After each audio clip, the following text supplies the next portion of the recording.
Selamat pagi pemirsa, salam sejahtera bagi kita semua. Jumpa lagi dengan saya di liputan7.com. Berita terlengkap, terpercaya, terkini, dan teraktual kami sajikan untuk Anda.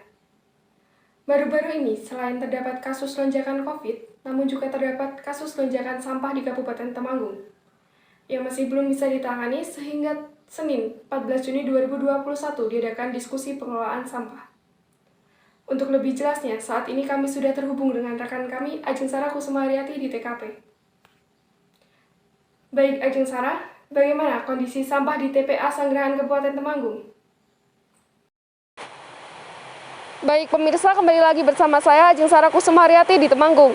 Telah kita lihat di belakang saya terdapat tumpukan sampah yang memprihatinkan. TPA Sanggerahan ini hanya dapat menampung 120 ton sampah setiap harinya.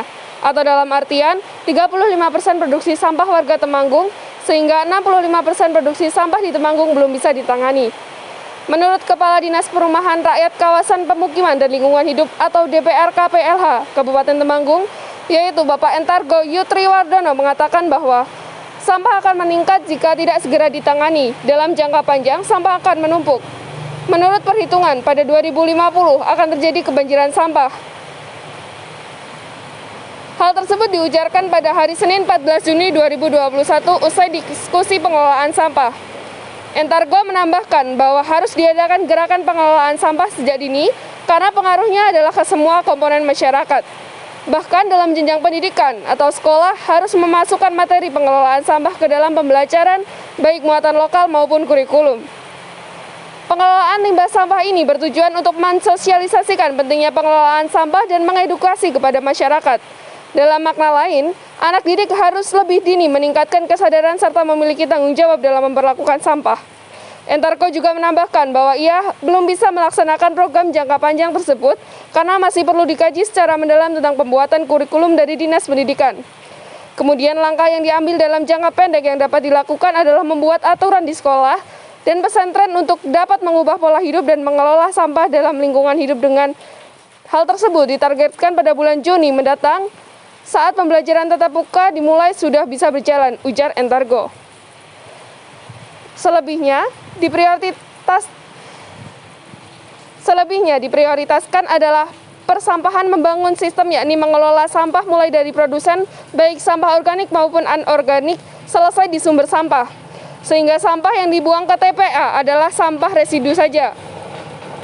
Untuk bisa masuk ke kurikulum prosesnya panjang. Tahapan jangka pendek akan kami adakan dan ekstrakurikuler pengelolaan sampah terlebih dahulu. Karena untuk masuk ke muatan lokal di kurikulum masih perlu kajian khusus dari tim ahli pendidikan dan prosesnya tidak cepat, ujar Kepala Bidang Pendidikan SD Dinas Pendidikan Pemuda dan Olahraga atau Dindikpora Kabupaten Temanggung, Pak Muji Santoso yang mendukung gerakan Temanggung Bebas Sampah di sekolah-sekolah. Selain itu, pengelola TPA Sanggerahan memberi titah untuk menambahkan presentasi penampungan sampah. Warga Temanggung adalah memperluas zona penampungan sampah. Pada kawasan TPA Sanggerahan terdapat 2,6 hektar tanah untuk menampung sampah di TPA Sanggerahan.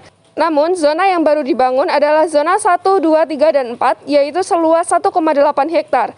Sehingga, untuk memenuhi 100% sampah di TPA Sanggerahan perlu dibangun zona 5 dan 6 untuk menampung sampah warga Temanggung. Baik, berikut yang dapat saya sampaikan dari tempat kejadian perkara. Kembali ke studio. Baik, terima kasih Ajeng Sarah atas laporannya. Demikianlah informasi terkait pengelolaan sampah di Temanggung.